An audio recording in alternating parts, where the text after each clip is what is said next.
Welcome to the Education Innovators Podcast. I'm Eric Byron. This is season 4, and it is my privilege to host this show where I get to talk with thought leaders and experts from all over the world. I'm so glad you're here. Let's get started.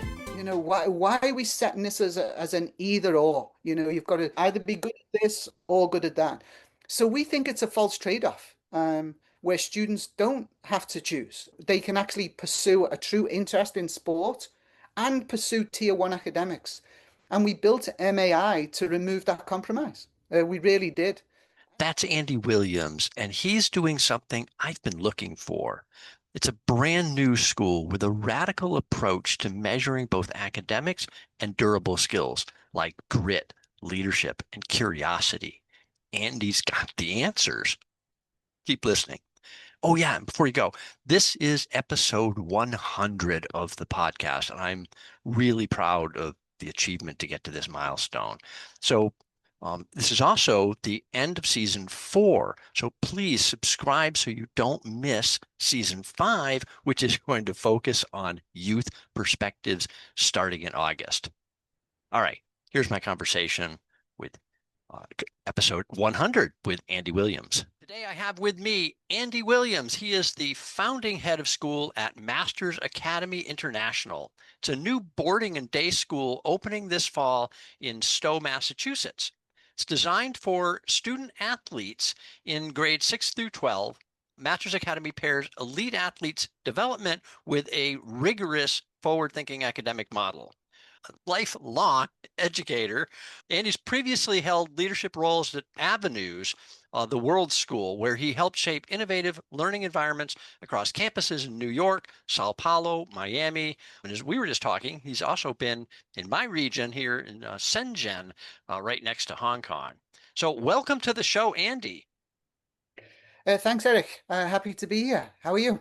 I am awesome and so glad to have this opportunity to talk with you because so you guys are attempting to do something that I am very interested in, and that is measuring a whole bunch of different skills that quite often, in my experience, academic educational institutions have avoided trying to score, if you will, and assess because they're hard to pin down.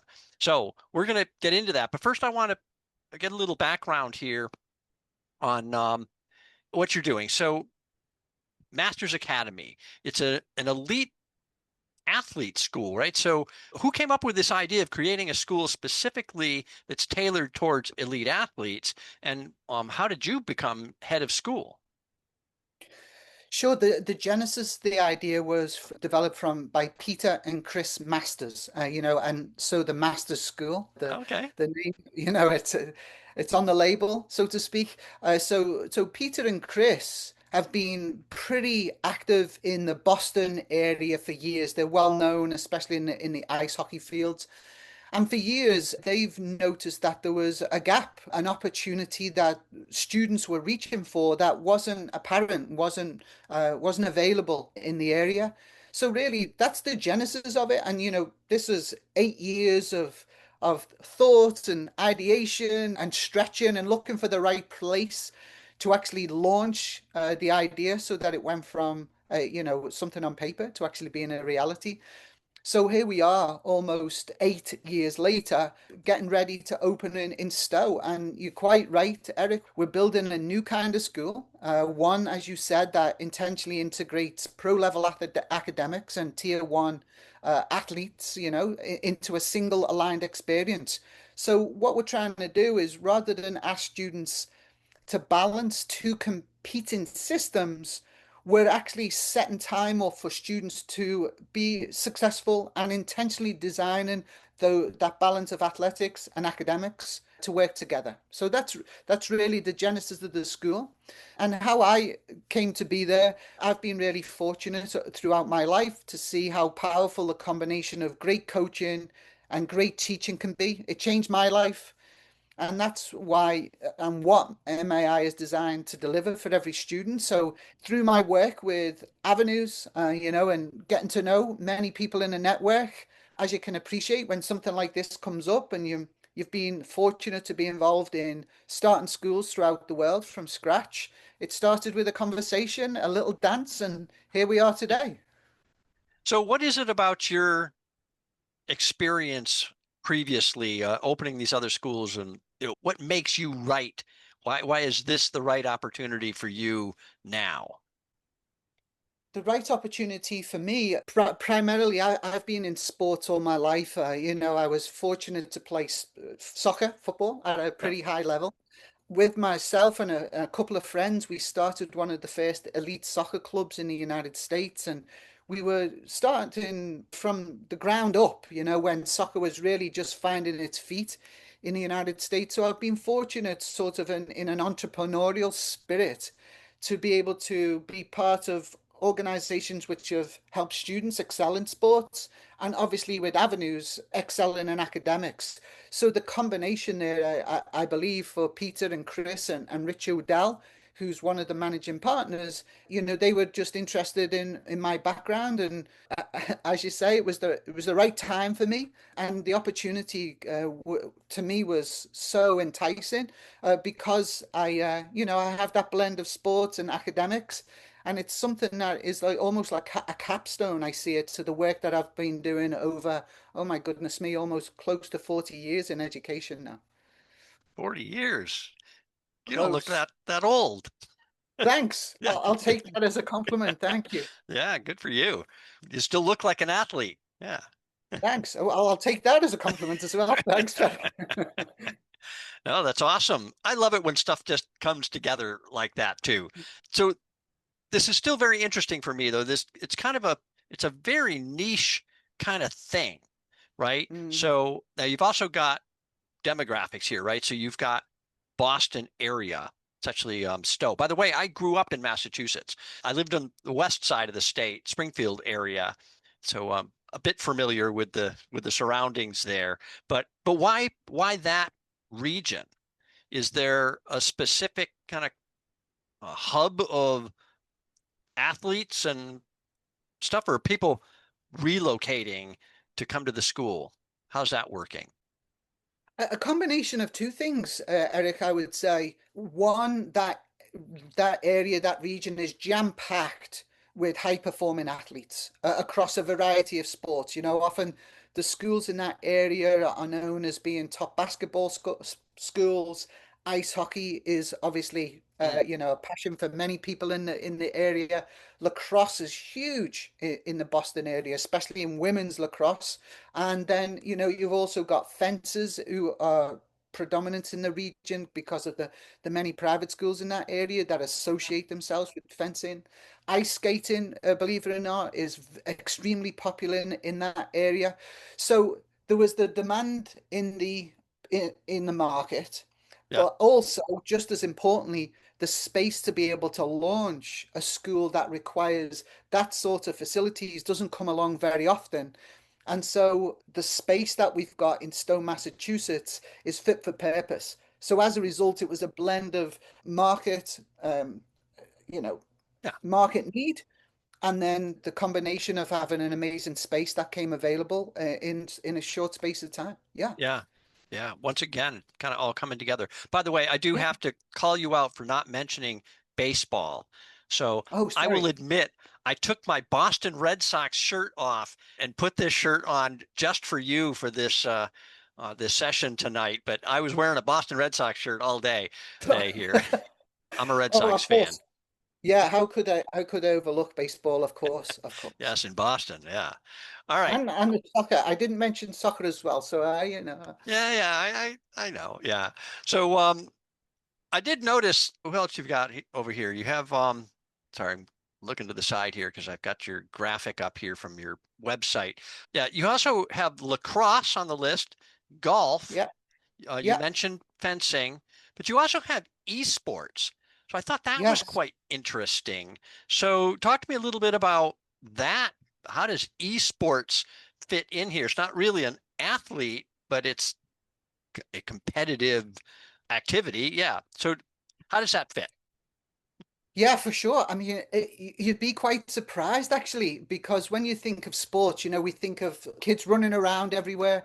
But what I've come to appreciate is that EA Sports requires quite a lot of mental performance. And so part of the program design for all of our athletes not only includes the time on the court, the time on the sheet, or the time on the baseball diamond or the soccer field, but it also requires performance, mental performance support, so that we offer that to all of our athletes. So of course the EA Sports students would take part in mental performance coaching.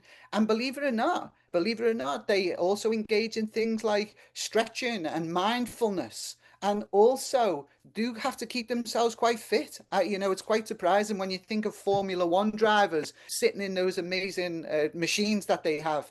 It's quite a workout. So you've got to actually be in physical shape. I know Yeah. that sounds counterintuitive to all of us, especially older folks. But yeah, the students will also take part in the performance space, the mental conditioning, and then they have a purpose-built space in the school, just like anybody else would do in their sport. So Yeah. it fits quite nicely into the ecosystem and the experience. Yeah. So I got to get you again. So it's like you're messing with me. Instead of calling it esports, you called it EA Sports, which Well, I used to work for EA Sports, yeah, the yeah. video game company. Well, But that's where the kids have started out, right? yeah, That's the genesis of them moving into the esports world, and yeah, it's a highly competitive community. it And is. interesting Yeah. enough, the other students that I've spoken to, they're really excited about the esports students joining us, because I don't know if you know this, but there's quite a community that follow esports and looking at the skills that those kids are able to show Yeah, and yeah, exhibit. So yeah, our kids are really excited about being almost in the same room as them to pick up skills and tricks and all parts of the trade yeah, there. yeah. So, well, let's talk more. So, say I made reference to it. I've got the master's bracket thing in front of me Okay. here, and it literally looks like a sports brackets narrowing down to the middle of the final pairing. But what you've done here is it's got athletics. Oh, by the way, there'll be a link in the show notes so people can go find this too. But it's got athletics on one side and it's got academics on the other side. And there's 32. You don't need to for the audience, right? There's 32 athletic skills, if you will, on one side, and then we have 32 academic skills on the other side, and they all slowly merge together into 4 buckets in the middle. So this is what you were talking about. This kind of, instead of having them in contention, actually having them kind of work together. And so we see them come together as 4 pillars, right? Championship mindset, habits of excellence, Renaissance skills, and scientific foundation. But what Mhm. really fascinated me is that you're attempting to quantify, qualify a whole bunch of skill areas that most people have avoided, most academics have avoided trying to score. And I myself, I had an education startup here in Hong Kong, and we wanted to measure grit, which you have on your list, curiosity, I think perseverance. I know you've got that on here somewhere too, right? Or persistence. But these things they're really hard to nail down, not because we couldn't set like a definition and describe what we think behavior looks like and how you demonstrate these things. What we struggled with was consistency, right? So one instructor could look at a student and see something, and their interpretation of that, in terms of, is this a really good example or not so good example of demonstrating this behavior, this skill, this competency? It just varied. It was just really hard to get consistent scoring, even just between students, but between instructors, it became really hard. So talk to me a little bit about the thought process here in putting this together. And I mean, it's really detailed. I'm really impressed with the level of detail in here with all the stuff that shows, say, kind of defining what each of these 64 different things are. And then as they progress down towards the middle here, continuing to refine those definitions and combinations and what they mean. So for example, I'll just pick one here. On the athletic side, you have control, commitment, challenge, courage, connection, character, and competence are all kind of in one band. And those focus down to poise, focus, vulnerability, professionalism, then narrows further to fortitude, sportsmanship, and then finally to champion mindset. So talk to me about you guys' approach and your thinking on how you came up with this model and how you're going to execute it. Sure, yeah. So, that's why it matters to us, first of all, is that what we've been able to do is step back and engage in some elegant subtraction. And that's one of the benefits of launching a brand new school. Because many other schools, of course, are, are really, really focused on, in some cases, legacy experiences for the students. And more often than not, many of the schools who've been around for many years layer on more and more classes, more and more activities, more content, but it doesn't necessarily mean or it leads to better outcomes. So we asked a different question from the outset. The question we asked ourselves is what actually drives meaningful learning and high performance for students who are pro-level athletes. So this led us to create space for inquiry, space for discussion, space for real world challenges, a focus on experiences that take more time to assess and to measure, but they lead to mastery. So this is not just about setting things up for short-term recall. It really does create space for mastery. And that can be mastery on the sports field and mastery in the academics as well.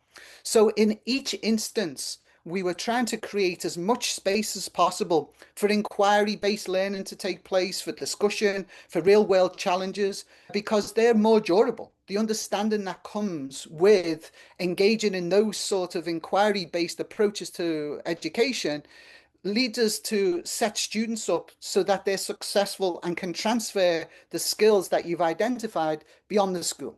So we really started with the student at the center of that thought. Whereas many instances in more established schools, unfortunately, some things are, as I said, addressed around legacy issues.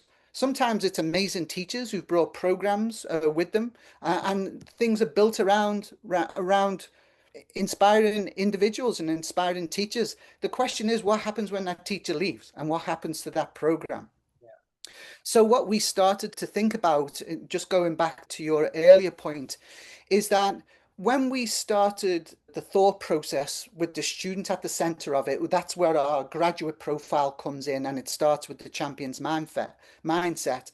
What we wanted to also make clear for all of our community is that we have, of course, common language in the outcomes that you find for teachers, for coaches, and for families. The bracket was also based on there's a research aligned approach in education. So you'll see language like periodized training or critical consumption. And those phrases all come directly from athletic science, learning science, or cognitive psychology. So again, we were able to step back. And then when it started to come together, what we were able to say to our parents is the bracket is basically your child's developmental roadmap at our school.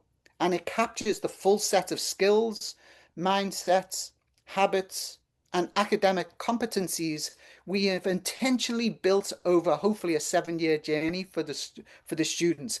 So I would think of it as a roadmap where the child is going. And, you come down to our graduate profile. It's a blueprint about how we build those skills step by step, because each outcome in the bracket shows the outcomes for 8th grade and the terminal outcomes for 12th grade. And it's also a promise. It says what every graduate will walk away able to do. So it brings together academics, athletics, and as importantly, character, motivation, higher order thinking skills into one unified framework.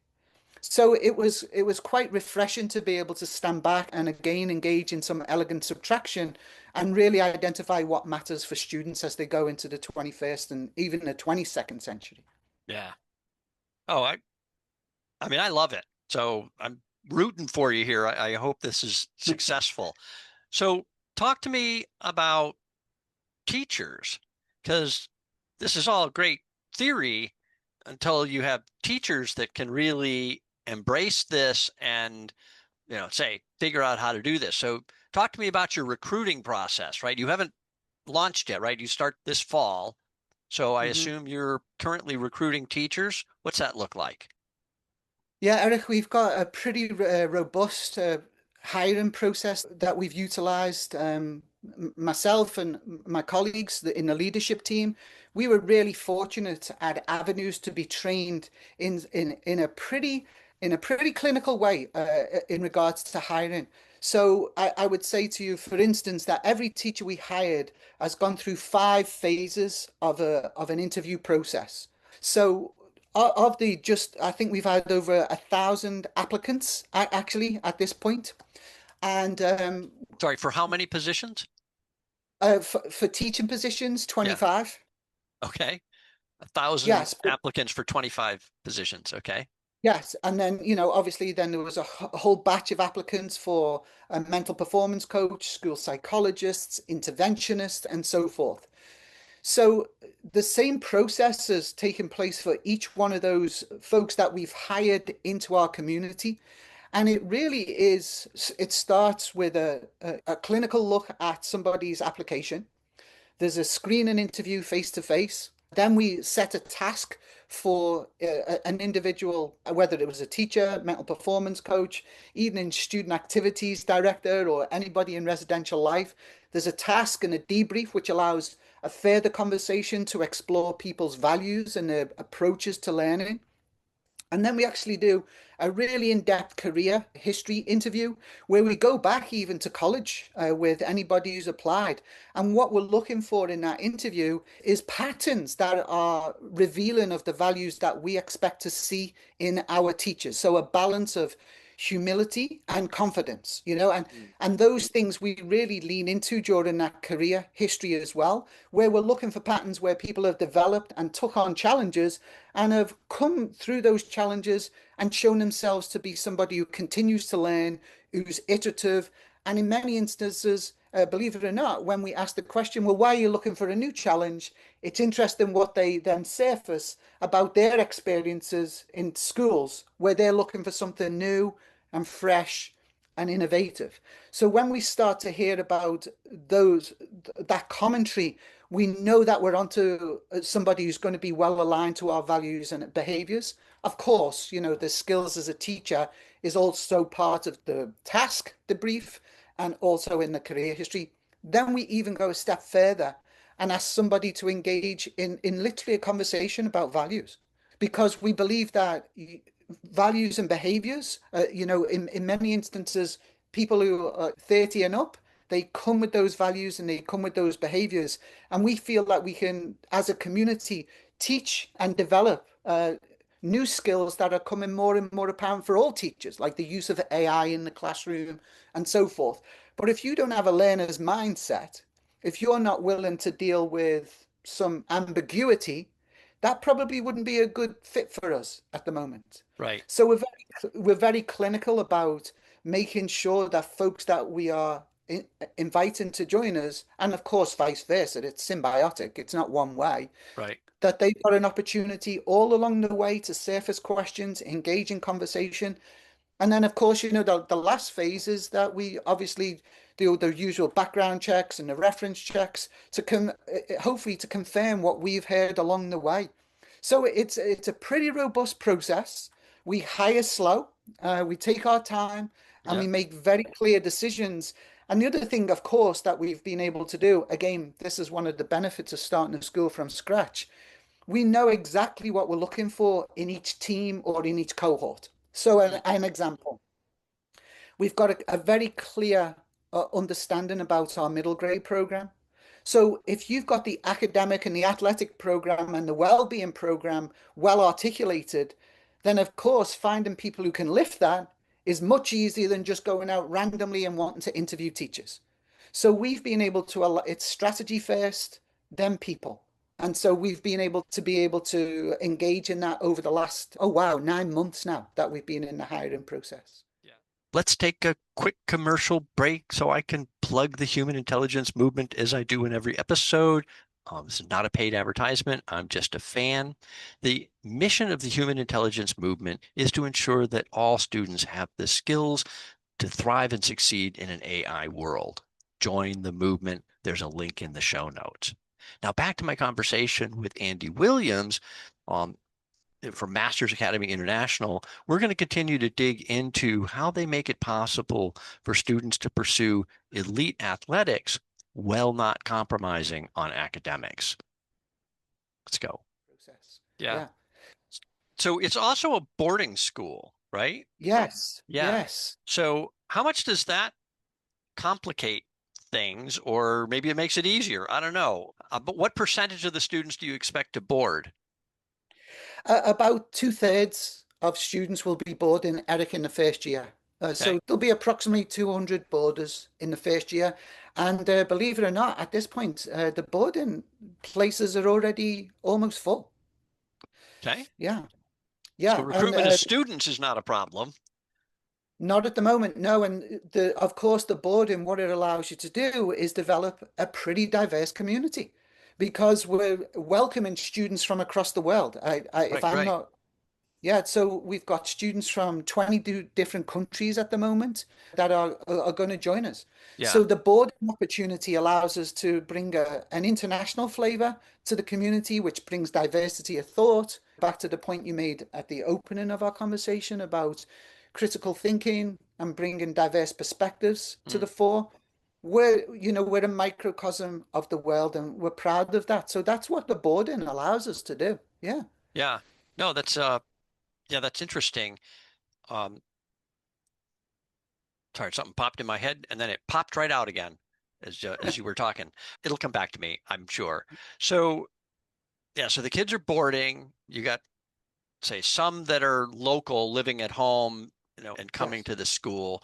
Oh, do you have, call them A-lister coaches? So do you have, at least somebody on the staff that's a famous or known coach in one of these realms, basketball or, soccer or figure skating? Have you got somebody that really is a selling point there?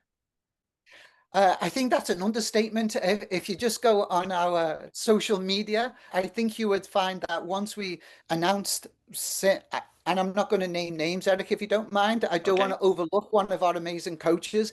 But our coaches, another difference from our school is that our coaches are full-time. So they're not teachers who are running out to the athletic field at the end of the day. Ah, okay. So our coaches are full-time and they come with amazing pedigree. Many of them have played professionally, have been part of huge professional organizations like the Chicago Cubs, like the Boston Celtics. And so if you just take a moment to look at our Instagram page, you'll see that when we announce the coaches, the number of followers and the number of thumbs up and welcoming messages was really impressive, and I think that talks to the pedigree of the coaches that we've hired. Same with the teachers. So the coaches and the teachers are amazing people. We're so fortunate to welcome them into our community. And of course, if you get amazing coaches, students tend to follow. Sure. And that's really what we're seeing happening. Yeah. So let's talk about accessibility.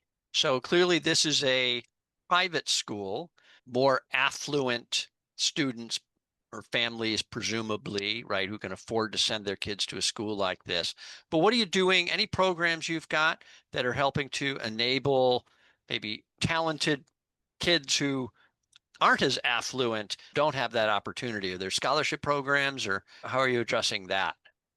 Yeah, yes, Eric, as with any school that is a tier one school, as you know, they offer a variety of paths to entrance in the school, and we're not like unlike anybody else. So we've got merit scholarships, we've got financial aid scholarships that many of our families, believe it or not, are taking advantage of, and we're proud of that. And again, it goes to allowing us to have a balanced community that is reflective of the United States and reflective of the world. So yeah, there's plenty of opportunity for students to get access to our amazing program. Yes, for sure. Yeah. Cool. Makes me think a little bit about parents. Parents in general, it's kind of the good news, bad news in education, right? Either the parents are not involved enough, or sometimes they're over assertive and they can be problematic as well, right? Because they are very demanding and, oh, my kid is the best kid in school, and why didn't you give them an A and everything, right? So parents of elite athletes sounds like to me, right? You even take that up a notch. Now we've really got parents who want to be at the school every day and wanting to tell you how to run your business, right? What are you anticipating there? How do you deal with parents who are very aggressive about wanting to make sure their kids are getting to play first string never on the bench, right? Let's see. That's all to be discovered. But again, through the admissions process, and not unlike what I described with our teachers, there's also a lengthy conversation with parents and the students about the values and what they're going to bring to our community. How are they going to contribute to lift the values of our school? Mm. So, an example that Drew Cortese often uses, uh, he's our director of admissions at the moment. So Drew asks a simple question about picking up a napkin that's on the floor. And are you the type of student, are you the type of family that would walk past that napkin, or would you pick it up? Because, it's almost like the phrase, what's the phrase, that you walk past the standard you're willing to accept. And so Oh. that sort of mantra about us, and Drew actually asks the students that question, would you pick up that napkin? Mm. And so again, we're hoping to not only bring community members together in a teaching and a coaching community have got like-minded values, but also the parents. I think that's where the unified community can be built.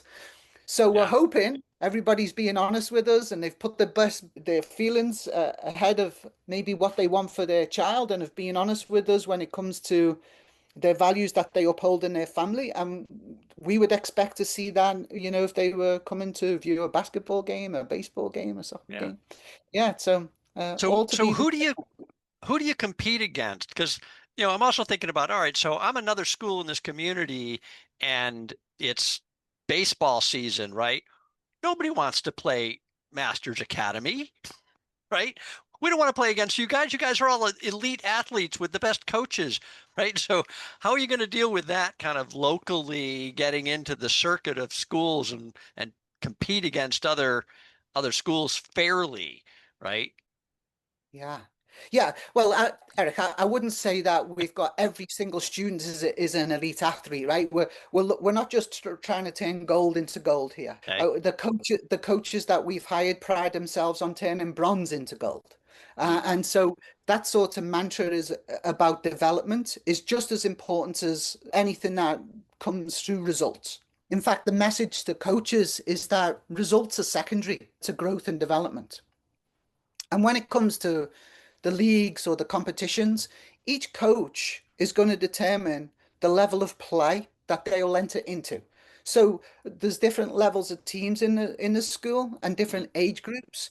So again, once those coaches have, and many of them have assessed where they'd like to be, some might be on the national circuit, some might be on the local circuit. It'll just depend on the squad of players that we have and looking for best fit opportunities. Yeah. Yes. So it's good. So we're not saying, oh, we're going to be in one particular league and all of our teams are going to be in one particular league.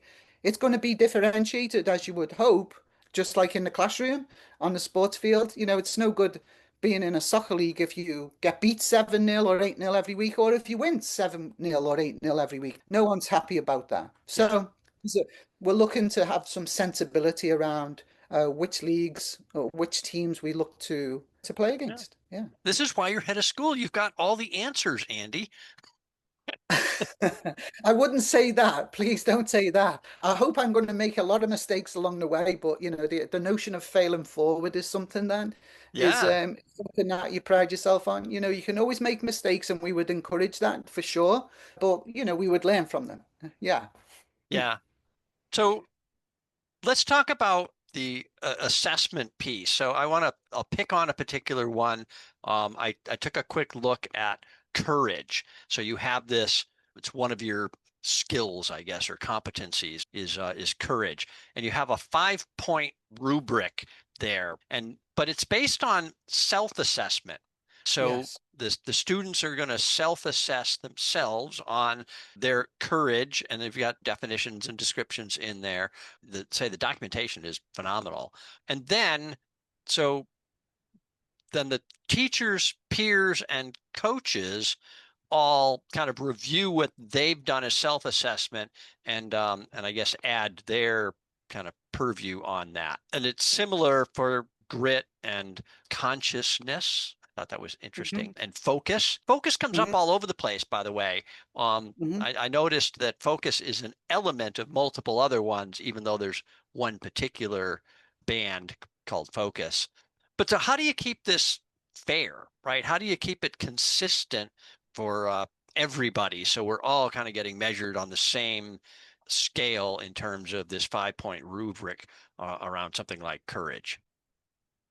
Yeah, so obviously what's developmentally appropriate for a sixth grader is going to be at a different complexity level as a 12th grader or even a postgrad student. So the idea of a consistent rubric allows students on multiple touch points throughout the year to assess themselves against those core outcomes that we've identified. So for instance, again, this goes to being intentional about how you structure the entire year. Our curriculum map builds in to the year milestone weeks. So imagine if you did, the first 6 weeks where we're building community. At the end of those 6 weeks, there'll be a performance assessment, a milestone week, where you might do, you will do reflection on how you've performed, and then you'd start to set goals on how you are going to work on an aspect of, say, courage in the next 6 weeks that are coming up, in the next module, in the next interdisciplinary unit. And then there would be a milestone week, there would be a mid-year touch point, another milestone week, a final milestone week, and then there would be self-reflection that students would actually report out to parents on their report cards. So the students will actually identify key areas of the bracket that they're working in. So it doesn't necessarily mean everybody's working on courage at the same time. So with guidance, students will identify, say, 3 to 5 aspects of development that they're focused on. Fluid intelligence skills, let's just stay in the fluid intelligence skills area. And then they'll be reporting and reflecting on themselves, of course, with guidance with their teachers. And that would then scope the entire year. We would hope then that the student might continue to refine that in the second year and then start to discover, okay, not that I have secured that part of my development, but it's something that I'm feeling more confident at, and I'm going to stretch for a new challenge. So the whole promise or the whole position that we're taking is allowing students to engage in constant iterative reflection and growth, which goes back to the point we just made about EA Sports, about how to make decisions on a consistent basis and being self-aware and self-reflective. So those are important things that we've actually structured into the entire year. Now, your point's a good one. At what point do you say, well, this is the level of courage for an 8th grader, this is the level of courage for a 12th grader, or it could be in critical thinking. Some of the outcomes that we've got for 8th grade and 12th grade, that points you in the direction of where we'd like you to be. So it points you to the skills that all great learners or athletes and leaders rely on. The answer to the question, who are you becoming as a person, a learner and an athlete? And then really what we're going to be able to do is to say what your child is able to do when they master it and how will they learn to self-assess against their mastery. And that's really the interplay. Now, easier said than done, right? That requires time for teachers to come together and discuss those things. So we're actually building into the design of our week. On a Friday, we have a Flex Friday when there would be learning going on, but not in formal classrooms because students might be traveling. We need to build community, but we also need to have time for teachers to come together, put student work on the table, put student performance on the table, and actually discuss that. And in Yeah. many schools, that takes place at the end of a day, on a Wednesday, once a month, something like that. And so, again, we've been intentional about structuring those touch points for teachers and students over the complete arc of the week and the year. Okay. Let me add a layer of complexity for you. Because Okay. I got to challenge you somewhere here, Andy. Sure, of course. I don't have all the answers. I hope I don't. All right. So going back to courage.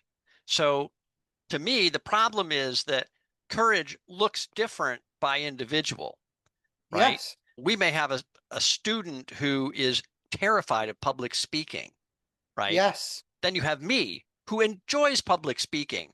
So if courage is measured by your ability to get up and speak in public, then I'm acing it. This wasn't courage. This is pleasure for me, right? But for somebody else, it could be terrifying. And so this would be a real measure of courage for them to overcome that fear and get up and do a presentation. So how do you kind of adapt to that where courage may be something completely different for me than it is for you? Yeah, that would go to an individual setting their goals. So you're quite Okay. right. If you need to develop your skills on public speaking, obviously that would where an example at the end of every 6 week module, there's what we call celebrations of learning. And in those celebrations of learning, you've got to be prepared to stand up and share how and what you've done over the last 6 weeks, including what you've learned, the process you went through, and what goals you set yourself and if you've reached those goals. Now, after the first 6 weeks, you might need to get some feedback on your public speaking skills from either your peers or a teacher, especially as that's a key outcome of that unit. And so there's going to be multiple opportunities over the course of 7 years when students are with us to identify areas of courage that they need to work on themselves. Yeah. So an example, for instance, a student might want to step into more leadership roles, which requires courage. And so the question is, well, how do you set somebody up to do that if they want to practice that and get better at it? So the introduction of things like peer leadership is a program we have in place. So where older students might be working with younger students about social emotional learning, bringing values alive in the school. So again, providing those opportunities for students to develop that aspect of courage might be for one set of students. As you said, for you, public speaking, there's going to be multiple opportunities at the end of each module for you to practice that and get feedback on your public speaking along the way, not just in that one moment. So there'll be multiple opportunities for students to differentiate the very things that they would like to work on and not the teacher saying, this is what you need to work on. So Yeah. there's agency as a big part of our design. Student agency and having voice and choice, that is manifested often through interdisciplinary problem, project, challenge-based inquiry. And Yeah. that's intentionally built into the entire program. The interdisciplinary work is not a dessert. The interdisciplinary work for all students is the main course because of the very things that you just described. It allows for that differentiation. Yeah. Good answer again, Andy. Wow. Nailing it here. Yeah. This is Thanks so much. That was a tough question, I've got to say. yeah, I was trying to throw you a tougher one and you still just you got it. So what else have you got, Andy? I've been poking at you here in a number of areas. What did you want to talk about or we're hoping we would talk about today? I was just enjoying the conversation, actually. But one of the things I would say that we've been asked before, if maybe that's an interesting point of reference, one of the questions we've been asked is, what's the problem that you actually are trying to solve here? So I don't know if you want to talk about that for a Sure. couple of minutes. Yeah. Yeah. So it's interesting because I even spoke to a couple of parents yesterday whose students are in Europe, and they're looking for a solution to the very thing. Actually, in one particular case, their daughter who's at the international level, and another one getting ready to go to the Olympics in a couple of years Yeah. as high school students. And what they were really looking for is a solution to the conflicts that they are trying to overcome day in, day out. So, for instance, the young lady who I spoke to yesterday and her parents was explaining to me that she can be away for, over 20 days in a semester due to travel, international Competition. Yeah. competition. Yeah. And when she comes back to school, there's a celebration of excellence, of course, in the community, which is wonderful. But there really isn't any, I suppose, collaboration with the parents and the student to say, oh, you've missed all this work. Let's figure out a plan to make it up. So she comes back loaded with work. And obviously, the anxiety is there for the students because she wants to do really well in school, and please her teachers and please her mum and dad. I mean, she's a wonderful kid. Yeah. And then you're thinking, why are we doing this to the kids? Why are we setting this as an either or? You've got to either be good at this or good at that. So we think it's a false trade-off, where students don't have to choose. They can actually pursue a true interest in sport and pursue tier one academics. And we built MAI to remove that compromise. We really did. And then the other thing that we've spoken about is that, as you know, there's a deeper issue as well here, that much of our education system is based on a model developed over 140 and 150 years ago, where the focus on what students should know rather than how they should think and Yeah. how they should think or solve problems we are facing, not only today, but for the trends in the future, which are becoming more and more apparent on each passing day. And so we're setting our students up to be ready to excel and in a pretty uncertain future. So we're thinking about those things as well. We're really thinking about the model of education as well as this false trade-off. And so they're the things at the simplest level that we're really trying to provide for our families who see this day to day. So this isn't Yeah. a flight of fancy. In every narrative, students and their families are bringing this issue up that they don't have a solution for. And yet Right. here we've provided the solution for them. Yeah. Yeah. All right. So Well, that's awesome. Yeah. No, I get it. And I guess I didn't ask because it made sense to me just from my research coming in and looking at what you guys were doing that you're solving that problem. So thank you for um, making sure it came out in this no conversation. problem. Yeah. Yeah, Eric, we're literally building the school students actually need for the world they're entering. I Yeah. think that would be my sign off for our conversation. Yeah. Build it. I love the master's brackets concept with 64 skills, right? 32 in academics and 32 in athletics. And they all distill down to 4 pillars: championship mindset, habits of excellence, Renaissance skills, and scientific foundation. With student agency at the center, students don't have to choose between athletics or academics. I'm really excited to see how this plays out, and I'm really impressed with Andy. He truly has the answers. I'm Eric Byron, and I've always got the questions. Thanks for listening to the Education Innovators podcast. And please, again, make sure you subscribe. Join us for season 5. Together, we're making a difference.